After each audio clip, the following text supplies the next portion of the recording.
whatever source I'm writing here, right? This complemented my class notes. मैं coaching कर रहा था ना, so my class notes complemented all these sources, and except my class notes I only kept one source. So try to do that well. एक source अच्छे से पढ़ो ताकि वहाँ से जो भी आए वो गलत नहीं होना चाहिए. बाहर से कुछ आया एलिमिनेशन लगा के देखेंगे, होता है वेल एंड गुड, नहीं होता छोड़ देंगे, राइट? बट अपना सोर्स कम रखो, उसको इतने बार पढ़ो. Laxmikanth I have revise I think more than 15 to 20 times by the time I give prelims. I tell you how to revise the books. और मुझे इतना पता था हर पेज पे क्या चीज़ मैंने क्या कहाँ लिखी है. वहाँ से कुछ आएगा तो वो गलत हो ही नहीं सकता. मैं चाहते हुए भी गलत नहीं, मैं सो के उठ के सही कर सकता था. एंड जब मेंस के बाद मैं दोबारा प्रीलिम्स के लिए पढ़ाई कर रहा था, स्पेशली आफ्टर इंटरव्यू, मेरे को ये किताब खोलने की मन नहीं कर रही थी कि इतने बार पढ़ देख के बोरियत आती थी मुझे. मैं सोच रहा था नया वाला एडिशन ले आता हूँ, कुछ नया तो लगेगा उसमें कम से कम. इतनी बोर हो गया था मैं, ये इतने बार देख चुका था इस किताब को. So this is and this I did with almost every other book. So I tell you how to do that also, but these are my sources. ठीक है, इसमें नोट्स कैसे बनाता था लक्ष्मीकांत में, यहीं पे बहुत सारे एम्प्टी स्पेसेस मिलते हैं लक्ष्मीकांत में. Try to make notes there and then उधर ही बनाओ, उसी को रिवाइज करके जाना. अलग से इसमें कॉपी बना के नोट्स बनाने की ज़रूरत नहीं है ना, इसमें काफ़ी स्पेस मिलता है. ठीक है, मॉडर्न हिस्ट्री मैं आपको इंपॉर्टेंट वालों को भी पहले बता दूंगा जहाँ से आपका एग्जाम क्लियर होने वाला है. Modern history spectrum. ठीक है, स्पेक्ट्रम इज़ वेरी इंपॉर्टेंट. यहाँ पे जो वो वाले पार्ट है ना जो यूजुअली लोग पढ़ते नहीं हैं, सोशो रिलीजियस रिफॉर्म मूवमेंट्स, ठीक है, प्री कांग्रेस ऑर्गेनाइजेशंस और ट्राइबल मूवमेंट्स, यहाँ से यूपीएससी ने बहुत सवाल पूछना शुरू कर दिए हैं. ये आपको एकदम अच्छे से करना, और स्पेक्ट्रम में बहुत दिए हैं यार, उससे ज़्यादा की ज़रूरत नहीं है. ठीक है, स्पेक्ट्रम से डायरेक्ट सवाल आ रहे हैं तो study this. At least this is what I study, unless you have studied something else and वो आप रिवाइज कर चुके हो, there is no need to shift to this, but this is what I studied, I found it very helpful. ठीक है, एक और आप चीज़ आपको करनी है कि 6, 7, 8, ठीक है, 12 new NCERTs. Why I am telling this कि यहाँ से कट कॉपी पेस्ट होकर सवाल आए हैं रिसेंटली. यूपीएससी ने कट कॉपी पेस्ट किया है. एक वो अशोका का सवाल आया था 2020 में, 8th की एनसीईआरटी से आया है. हुंडी का सवाल आया था 2020 में, अगेन आई थिंक 7th की एनसीईआरटी में दिया है. यहाँ पे जो बॉक्सेज हैं और जो अलग से उन्होंने बना रखा है, that is very important. And ये छोटी छोटी हैं यार, ये तो कहानी की तरह खत्म हो जाती है. When you start reading spectrum वगैरह ये सब पढ़ के आते हो तो ये एनसीईआरटीज तो मतलब बहुत जल्दी निपट जाते हैं. तो try to focus on these aspect, क्योंकि यहाँ से डायरेक्ट सवाल आए. I am not saying this कि यहाँ से कंसेप्चुअल क्लैरिटी बहुत अच्छी होगी, बहुत वेगली रिटर्न है, बट क्वेश्चंस डायरेक्टली आए हैं तो वो वाले parts at least we have to cover well enough, right? ठीक है, एनवायरनमेंट बता देता हूँ. नाउ एनवायरनमेंट के लिए I didn't read Shankar IAS का book, and I tell you why. एक साल का मेरे पास टाइम था ना, so I had started in June 2020, I had to give in 21. मैंने शंकर रायस की बुक खोली, मैंने देखा ये तो 400 पेज की किताब है. तो मेरे को अगर मैं एक बार पढ़ भी लेता ना तो मैं रिवाइज नहीं कर पाता. एंड मेरा सिंगल कॉन्सेप्ट था कि अगर मैं कोई चीज़ रिवाइज नहीं कर पाऊंगा मैं वो चीज़ खोलूंगा ही नहीं. सो I dent study Shankar rice की book. Instead what I did, I relied on class notes जो मेरे को क्लास में पढ़ाए गए थे. एंड राउज आईएएस की एक कंपस मैगजीन है, मैंने यहाँ से पढ़ा. I find it very good, but मैं ये नहीं कह रहा कि आप यही पढ़ो. वाई रेड फ्रॉम ईयर कि मैं यहीं से पढ़ रहा था ना, this was my coaching, so this is from where I studied. आपको भी कुछ मटेरियल मिलेगा, ट्रस्ट दैट. ठीक है, यहाँ पे जो टीचर्स हैं अच्छे से सो क्यूरेट कर रहे हैं, पीवाईक्यू वगैरह एनालाइज करके कर रहे हैं. So trust your source. I trusted my source, this was it. And PYQ analysis जो मैंने आपको पहले बताया. ठीक है, यहाँ से मेरा एनवायरनमेंट मोस्टली कवर्ड था. इकोनॉमी अगेन मेरे को कोई अच्छी किताब नहीं मिली, तो I studied only from class notes. मेरे क्लास नोट्स काफ़ी अच्छे थे, मुझे उससे ज़्यादा की कुछ पढ़ने की ज़रूरत नहीं लगी इकोनॉमी में. मेंस के बाद मैंने एक नितिन सिंघानिया सर की किताब पढ़नी शुरू की थी. इकोनॉमी की भी किताब है इनकी. I found it good. So if you want to study something, कोई अगर आपको किताब से ही पढ़ना है तो you can refer to it.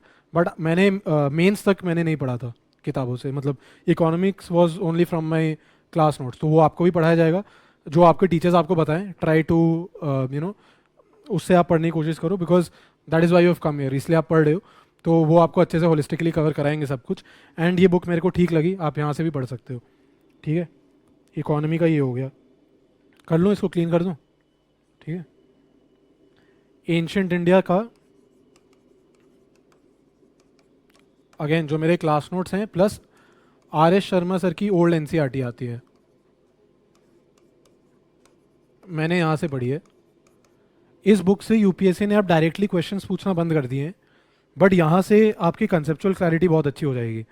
ये बहुत अच्छे से लिखी हुई बुक है, 220 पेजेस की है, आप एक बार पढ़ के जरूर देखना। I had studied from here and ancient India के मैंने क्या किए थे, नोट्स बना लिए थे अपने छोटे 20-25 पन्नों में एनसीईआरटीज, और जो 6th और 7th की एनसीईआरटी है उसमें भी एंशियंट का पार्ट है न्यू वाली यहाँ से, और जो मेरे क्लास नोट है वहाँ से मैंने 20-25 पेज के नोट्स बना लिए थे एंड मैं वही रिवाइज करता था सॉरी फॉर दैट, कि यहाँ से कुछ भी आए तो जो मेरे नोट्स में है वो सही होने चाहिए।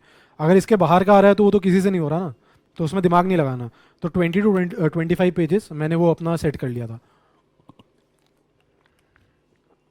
फिर आया मिडीवल इंडिया।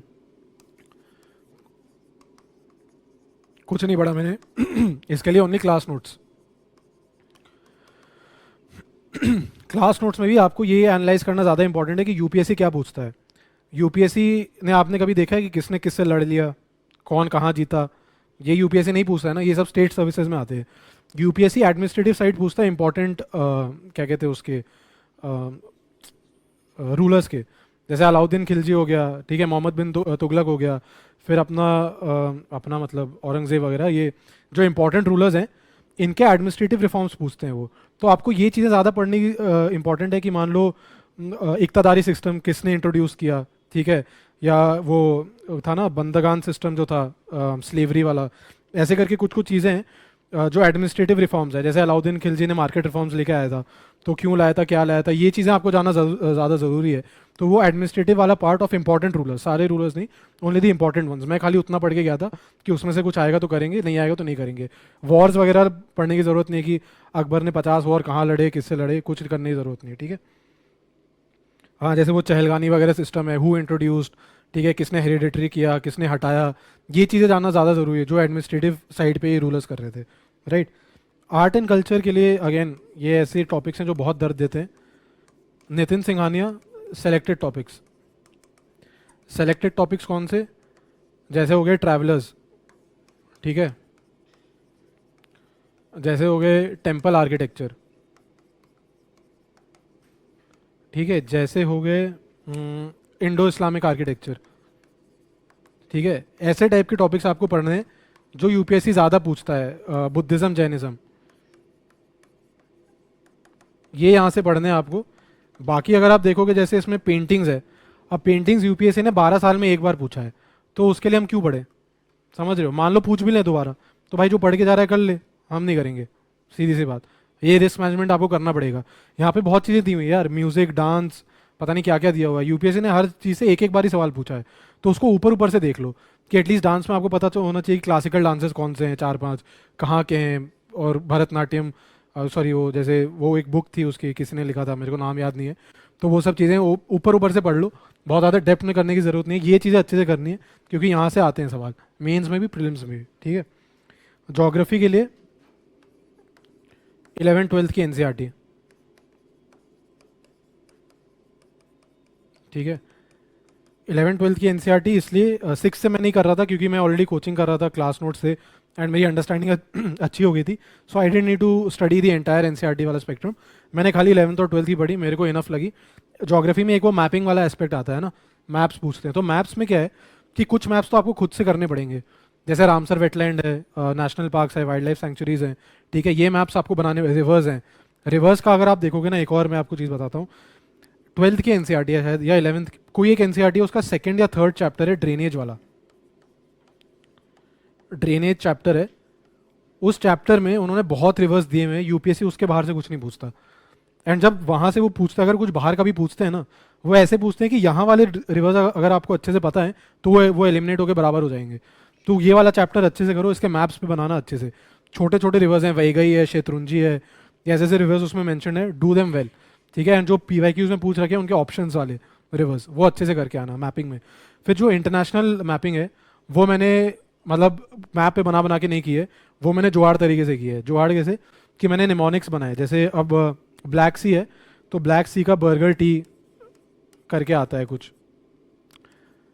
बर्गर टी करके आता है, ठीक है, कैस्पियन, ठीक है। अब इसमें कैस्पियन सी जैसे मैंने बताया, मैंने रजिंतु का याद कर रखा था, इसमें कहीं सी आता ही नहीं है, सी आता ही नहीं है, ये एलिमिनेट करते आंसर आ जा रहा था उसमें। तो इसमें बैठ के ज़्यादा दिमाग नहीं लगाना है, ये ऐसे आप निमोनिक्स के बेसिस पे कर लेना। निमोनिक्स आपको ऑनलाइन में मिल जाएंगे, नहीं तो मैं कुछ एक जगह पे शेयर मैं बता दूंगा, मैं कहाँ शेयर कर दूंगा, ठीक है। Science and tech mostly current affairs based होता है, ठीक है। इसमें जो बायो वाला पार्ट है उसमें आप 12th एनसीईआरटी के लास्ट के कुछ चैप्टर्स कर लेना, ठीक है। लास्ट इसमें एनवायरनमेंट का भी कुछ कुछ पार्ट कवर्ड है। 12th के एनसीईआरटी के ना शुरू के अगर आप देखोगे तो डीएनए वगैरह उसमें दिया हुआ है, अब वो भी पढ़ लेना अब कोविड के बाद। मैंने नहीं पढ़ा था बट मैं इस अटेम्प्ट में पढ़ के गया था, अगर मैं देता ये वाला प्रीलिम्स वो पढ़ लेना, उसमें बेसिक्स कुछ कुछ दिए हुए हैं, क्योंकि अब वाले अटेम्प्ट के लिए वो इंपॉर्टेंट हो जाता है ना। और लास्ट में रह गया करंट अफेयर्स, जो सबसे ज़्यादा दिमाग ख़राब करता है। मैं खाली पढ़ता था द इंडियन एक्सप्रेस, हिंदू मैंने नहीं पढ़ता था, जो मन करे वो पढ़ो दोनों में से। और मैं अपने जो कोचिंग है उनकी फोकस मैगज़ीन आती है, मंथली मैगज़ीन, मैं ये दोनों चीज़ें ही पढ़ता था सिर्फ और सिर्फ, और कुछ नहीं पढ़ता था मैं। आपकी जो आएगी आप पढ़ना,